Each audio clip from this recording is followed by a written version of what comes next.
Hey fellas, this is Vince Miller. Thank you so much for joining me for this devotional. I want to give a shout out this morning to all my new friends from Arizona. Thanks for joining me. It was fun being with you at Zona Men's Retreat this last weekend. If you're new here, all we do is just kind of read through the Bible from the perspective of a man. Right now we're in Proverbs chapter 29. We're coming to the end of Proverbs, which is fantastic. It's going to culminate on Mother's Day, so get ready for that. But we need to pick a book that we're going to do next. So I'm looking for some votes from you guys. I usually go Old Testament to New Testament, so I'm looking for a New Testament book. I'd like to do something maybe a little bit shorter because we spent a lot of time in the book of Proverbs here, 31 chapters. So maybe something shorter from the New Testament.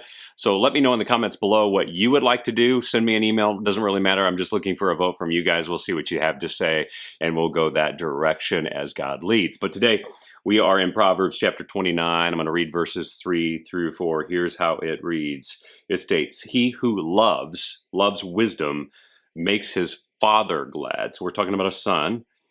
"But a companion of prostitutes squanders his wealth."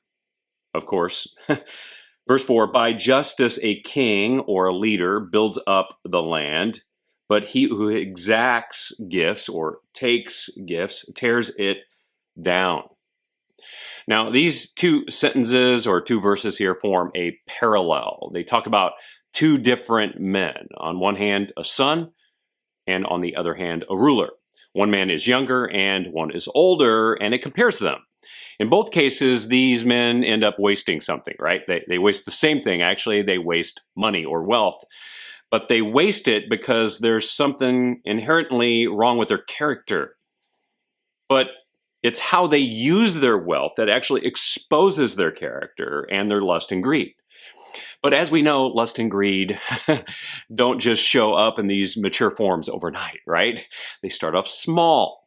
And when lust and greed are small, it's usually not that much of an issue for us because the impact isn't that great. We might even dismiss it because when we see it, well, we just kind of overlook it, or it's a little laughable to us at the moment. But the problem is that over time, we get comfortable with these longings, our lust and our greed, and they train us.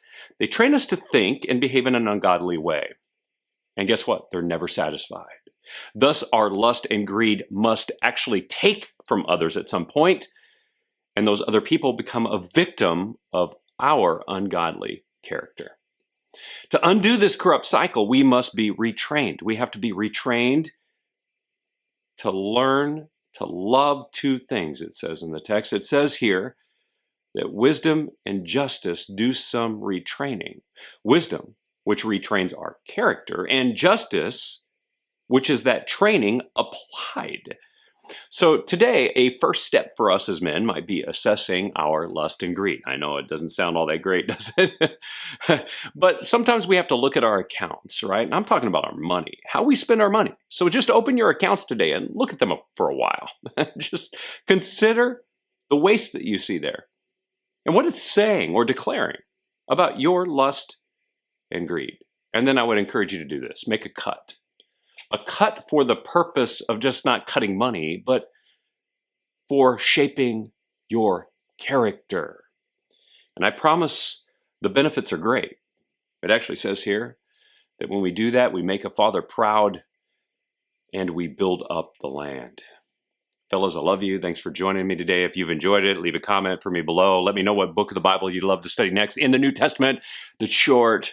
And with that, I'll see you right back here again tomorrow. Be blessed and live all in for Him who lived all in for you.